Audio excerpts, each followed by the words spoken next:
How's it going, everyone? This is Jason Navarro. You're listening to the Tongues Out podcast. And let's get into today's subject, which I have no idea why I just thought it is because there was something else I wanted to address, which was a little bit darker of a subject, but I'm not even going to give the benefit of I'm just not even going to give them the benefit of even talking about it. Essentially, it was just to really keep it short. I heard of a company that is a gig worker company, and gig worker companies, if you're not familiar with it, is like Uber, Lyft, Instacart, all those companies. And I heard of this company, and the premise of the company, I'm not even going to name them, is essentially they realized that during the pandemic, a lot of people had lost their jobs and they were looking for things to do and needed work. And so they preyed on these individuals. And when I say they preyed, the idea of even making this company is taking advantage of a certain situation, but they made a gig working company where essentially they hire people as contracted workers, and then they take these contracted workers and use them to evict people from their homes.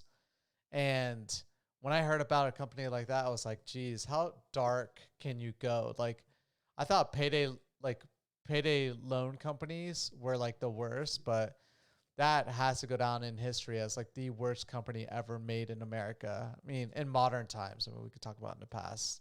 A lot of shitty companies did a lot of bad things in the past, but we're not going to talk about that. I was going to do a whole podcast on that, but instead, I am going to keep the humor going. And I want to tell a story about, and again, I don't know why I thought about this, but I'm from Florida. If you're new to this podcast, welcome. For everyone else, they're kind of familiar with the fact that I'm from Florida originally. And bless my mom. My mom, at a very young age, wanted to make sure that both of her sons always had the opportunity to go to Disney World. And so at a very young age, I grew up in Disney and I love Disney. I mean, I'm one of Disney's biggest fans. It's just a part of me. While I was living in Florida, I always had an annual pass to Disney, and I always enjoyed going to all the parks because I'm like a kid, and I enjoyed going to the parks and just seeing everything, and just being in Disney is just always positive. Even though I know the company itself is not as great as the theme parks want you to believe that they are, but we'll get past that again. We're not going into Negativeville. But I won't forget this time where one of my good friends, Michael, who's like a second brother to me, for every time he had a birthday, he would always ask to go to Disney, and we would always stay at like a Disney hotel, and we would just do like a weekend at Disney growing up as kids. Well, I think it was his 14th birthday or his 15th birthday. We were teenagers, and so we went to Disney, and it was me, him. Both of us have a mutual friend, but I met this mutual friend through him. His name is Brian, who's also a really good friend of mine. And a few other people were there. His younger brother was there, but the story really just revolves around me, Brian, and Mike. And we've done a lot of cool, awesome stuff. We went to Japan together. That was probably like one of the coolest moments in all of our lives. I was staying out there for 3 weeks, and all expense paid trip, and it was a blast. But this had to be one of the funniest moments I had with Michael and Brian. And so essentially, we go there, and I'm the worst person to take to Disney because I enjoy some of the cheesiest stuff. Like, just to name a few of them, if you know these, you're just as cheesy as I am. If you've never heard of these, then you walk right past these because these are the buildings that these are the things that aren't like woo crazy rides or whatever. And a fun fact for everyone: when I was a kid, not anymore. I love roller coasters. I dare a roller coaster to try to compete against how big my cojones are when it comes to roller coasters. I love them. But a fun fact about me: when I was growing up as a kid, I was afraid of roller coasters because I have a deep fear of heights, and I never rode a roller coaster. The closest I ever got to riding a roller coaster as a kid was I got an Incredible Hulk at Islands of Adventure in Universal Studios, and I made it all the way through the line, got on the roller coaster ride, and I was with my brother. And right when they strapped me in, I backed out. And Everyone looked at me. They were like, come on, just stay in it. And I was like, I can't do it. Couldn't do it. And fast forward until I was 19 years old, 20 years old, 20 years old, that I went on a date with a girl, or it was like a hangout with this girl that I wanted to impress. This is before I knew how to like communicate with women, and I had just broken up with my first girlfriend, and there was this girl that I had a crush on that I worked with, and she wanted to go to SeaWorld. I was like, yeah, let's go to SeaWorld. And she told me, oh my God, I love this roller coaster ride there. And I was like, oh yeah, me too. I've never been on a roller coaster ride, white lie. And she was like, oh, like I go the whole day. I'm trying to dodge doing a roller coaster. And essentially I'm navigating SeaWorld at like such a way that I'm like, we're not going to go there. We're not going to go there. And finally she was like, I want to go check out the penguins. I was like, oh shit. Like I want to check out penguins too. But the Arctic area is like close to this roller coaster. And right when we got done with that, like she was like, oh, like the day's coming to an end. Let's go ride this roller coaster. I was like, yeah, let's go ride it. It's one of my favorite things to do. And I'm like peeing my pants. I'm like, I don't know. I can't lie to her now. Like I've told her like I enjoy this roller coaster. I was like, shit. Well, here we go. Can't make a fool of myself around a girl that I have a crush on. And I get on a roller coaster, go through it, and I want to do it again. And she was like, are you sure? I was like, yeah, let's go again. And so like, because I fell in love with the roller coasters at that moment when I rode Kraken, which at the time was the tallest roller coaster in Florida. I still think it's like one of the tallest. I like went through the whole thing, and I fell in love with roller coasters. And from that point forward, I've ridden every roller coaster at every park, and I just enjoy them. They're a blast. Any kind of roller coaster I've been on, like I've been on world-breaking roller coasters all around the world, and I just enjoy all of them. But anyways, the story takes place before all of this, so I had to preface that. So I'm not the type of person that really enjoyed it. And Disney World, Disneyland has roller coasters, but Disney World doesn't. They only have Space Mountain, and the Aerosmith roller coaster, but I wouldn't consider the Space Mountain ride to be really a roller coaster. And Aerosmith, I guess, kind of is a roller coaster, but they're both indoors. They're not outdoors. Whereas like Disneyland does in California have roller coasters. And I actually enjoy Disneyland. I think Disney World has got a lot more to offer, and you'll have to spend more. You'll definitely need 2 days to go through Disney World at least, but Disneyland you could get done in a day. And I actually enjoy that, and the roller coasters too. But the only thing I would do that was kind of adventurous was the Tower of Terror, which I don't even know how I enjoyed doing that ride. That was like the only thing I could do. I could do that in a Doctor Doom ride at Universal or at Islands of Adventure, but I could never do roller coasters. But I could do those because it's weird. It's like it's really fast and you're up in the air and then you kind of just drop down. And I love the Twilight Zone. I think the way they did it was just like really great. Anyways, so we're at Magic Kingdom. It's like one of my favorite parks because there's literally not much crazy rides at Magic Kingdom except for Space Mountain. And Magic Kingdom's the one, if you're not familiar, Magic Kingdom's the one in Disney. So Disney World has 4 parks. They have Magic Kingdom, Epcot, another one of my favorites. Actually, Epcot is my favorite, and I'll tell you why in a second. Animal Kingdom and Hollywood Studios. Used to be called MGM Studios. And so Magic Kingdom's also the one with the Cinderella Castle. So that's Magic Kingdom.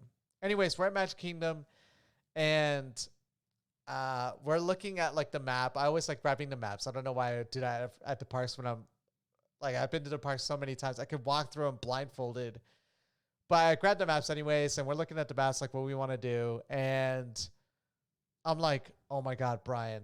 They're like, so when you get to the center of Magic Kingdom, that's where the castle is. And then it branches off to different zones. To the right is where Space Mountain is. And it's like where all the space stuff is. North of that is, or to the northeast is like the kiddie area. North of that is like, it's a small world area. I don't know how to describe that area. To the northwest is like the frontier area, and then to the west is like the rainforest kind of area. I can't believe I still remember that. It's been forever since I've been there. But so we get to the dead center, and I'm telling Mike, I was like, Mike, I really want to do the Hall of Presidents.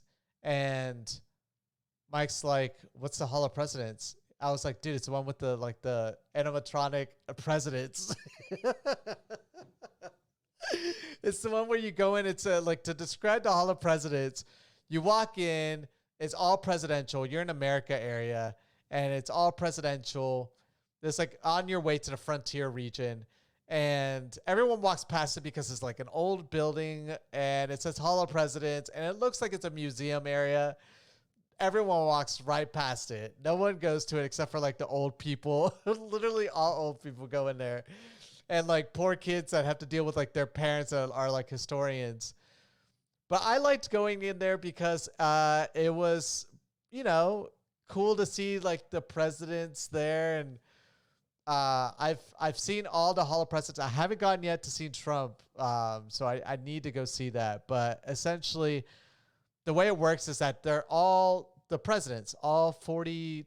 At that point, it was like 44, 45. I can't remember what Obama was, but Obama was 44, right? I think so.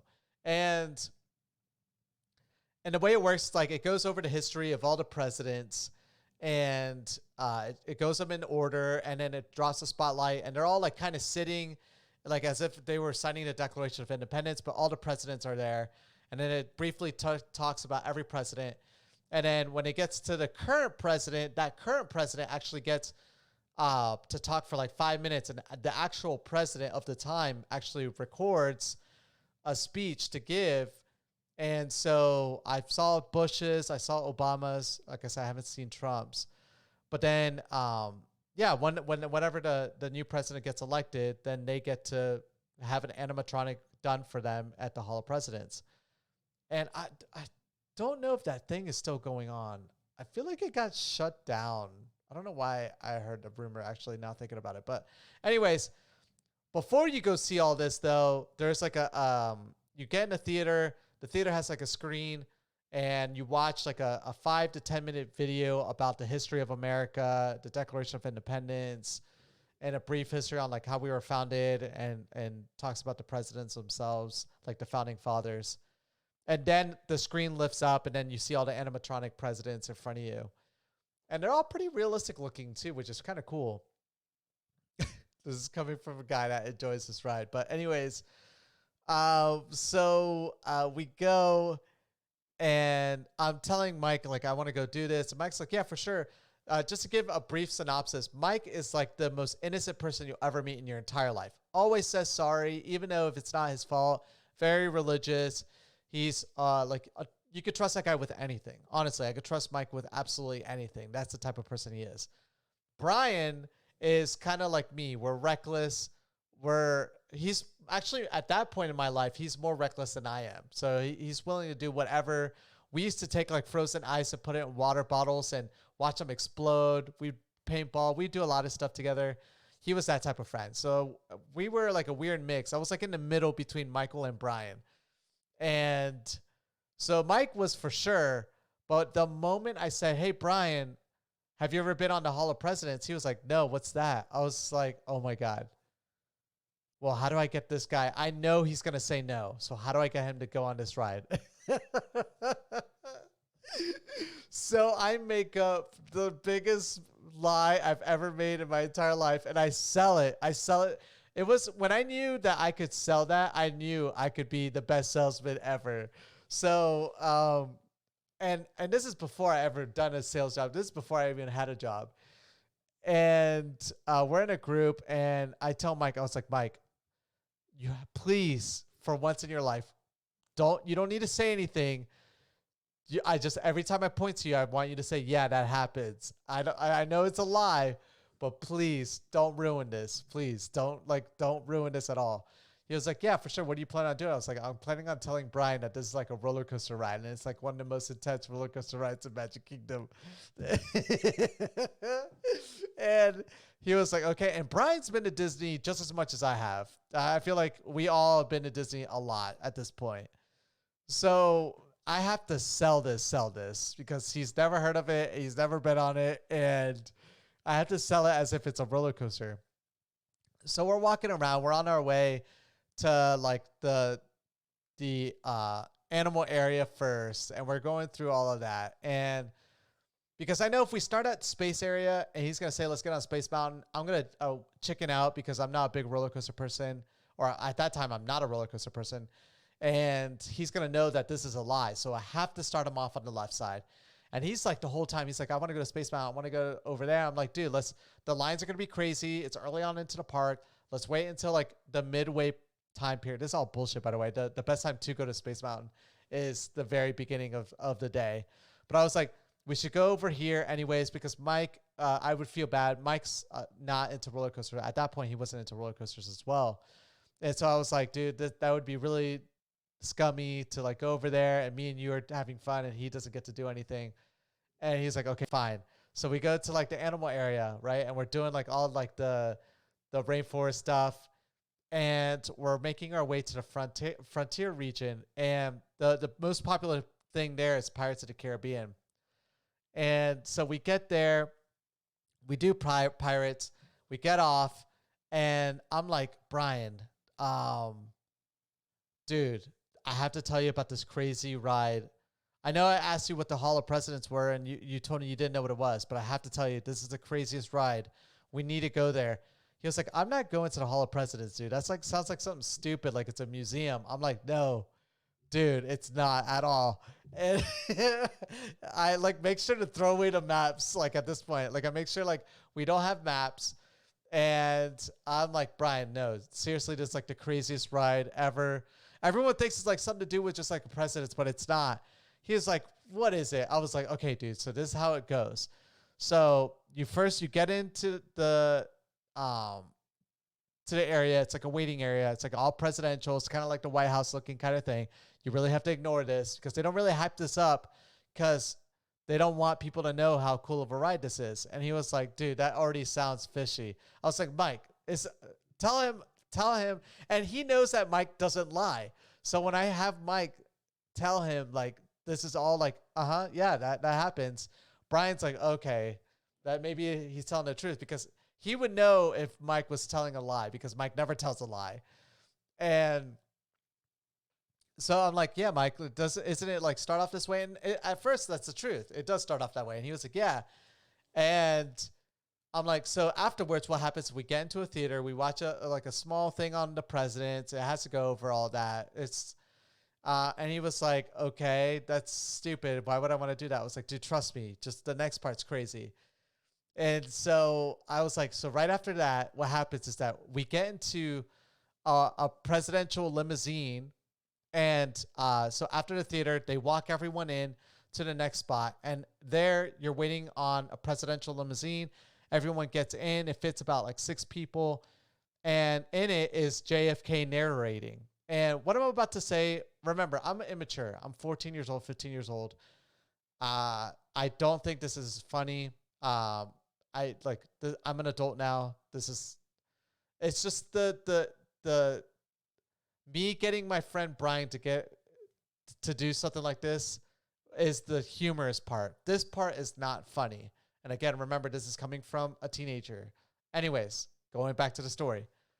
I have to tell that because the next part is kind of messed up what I say, but it sold it at that point. So I tell Brian, so we get in a presidential limousine and JFK is the president that narrates. And we go through like Washington, D.C. and he goes over like the history. He's like, that sounds boring. Why would I want to do that? And I was like, well,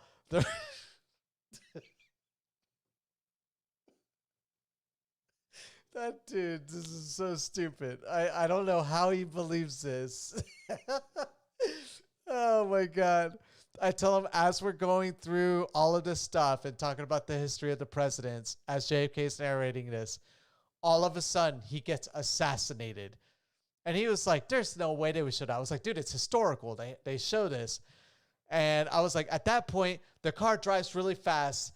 It's like I tell him it's kind of like the Epcot ride, like when you go into the countries and you do like the boat rides and like the one in Mexico, where you're kind of start off like a easy boat ride and then it starts to get really fast at the end. It's still a simple boat ride, but it's really fun. And I was like, it's kind of like that, where essentially JFK gets assassinated, the car drives off really fast, and you learn a little bit part of history, but it's pretty insane. Just like the whole thing is wild as hell. Like being in the limousine when JFK gets assassinated, you just don't expect it. And he was like, huh, that sounds kind of cool. Let's go do that. I was like, yeah, let's go do that.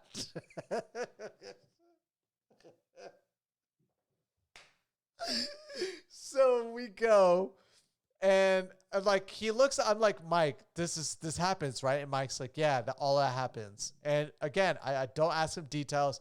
I don't ask him to describe it. But Mike at this point kind of, I've never seen him do this either.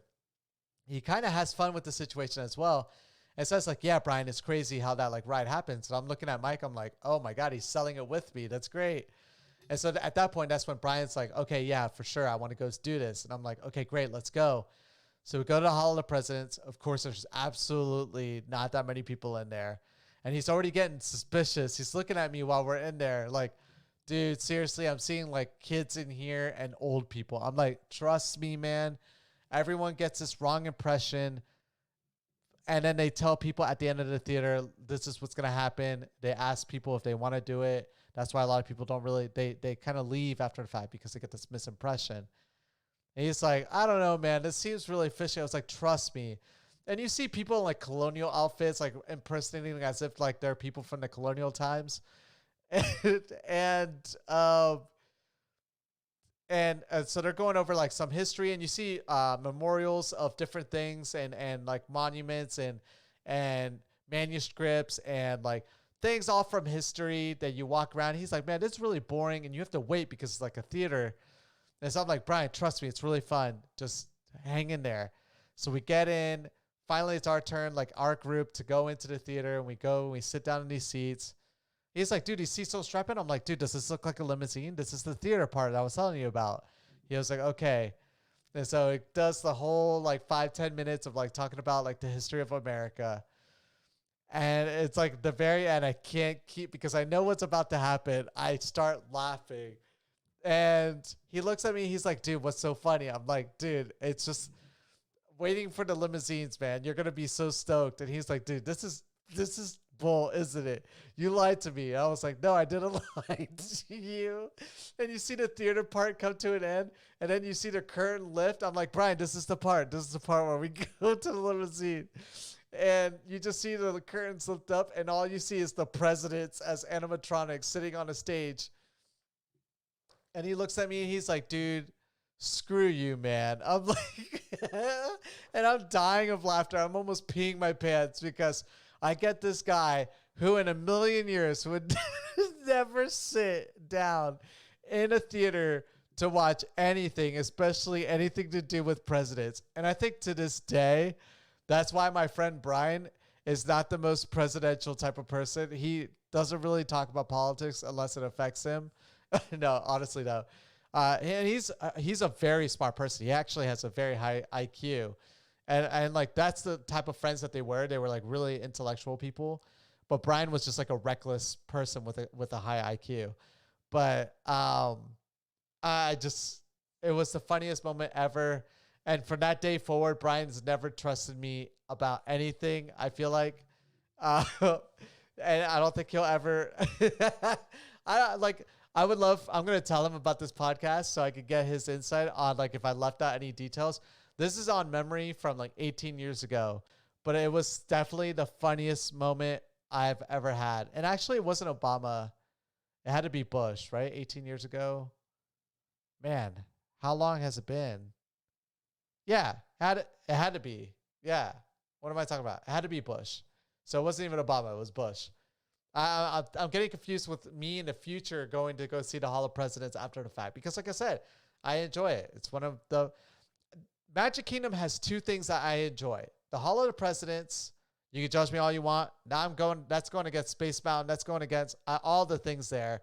And the second one is the Carousel of, man, what is that? What is that? Magic Kingdom.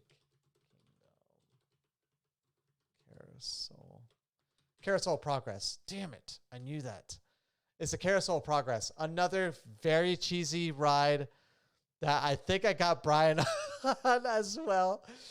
but he was at that point. It was the end of the day, and he just didn't care. But I made him believe that that was also a pretty intense ride. But I love the Carousel of Progress and the Hall of Presidents. You know, that lets you know right there that I'm a big history person and science person because those are my two favorite rides in the Magic Kingdom. And in Epcot, Epcot has a ton of fun stuff. Nothing crazy, but in Epcot, my favorite ride is the ride inside the dome. So in Epcot, you'll know what Epcot is because it's the one with the dome, like the big dome. And every time I describe that, what's in there, I always lie to everyone that's never been inside of it. And because I always tell them it's a roller coaster, and it is a coaster, but it's not a roller coaster. It's a very slow moving ride that goes through the history of time and of man. And everyone hates that ride. I love that ride. It's slow. It's fun. I have some pretty interesting stories on that ride that I'm never going to be able to share on this podcast. But yeah, that's one of my favorite rides just because it's historical. I love history. You know, you could get mad at me, whatever. I don't care. But that's just like my favorite things. But I'll never forget that day that I fooled my buddy Brian into going to the Hall of Presidents. That is got to be one of the funniest moments ever. But anyways, I don't know if I could ever replicate how humorous that was because you guys don't know who these people are.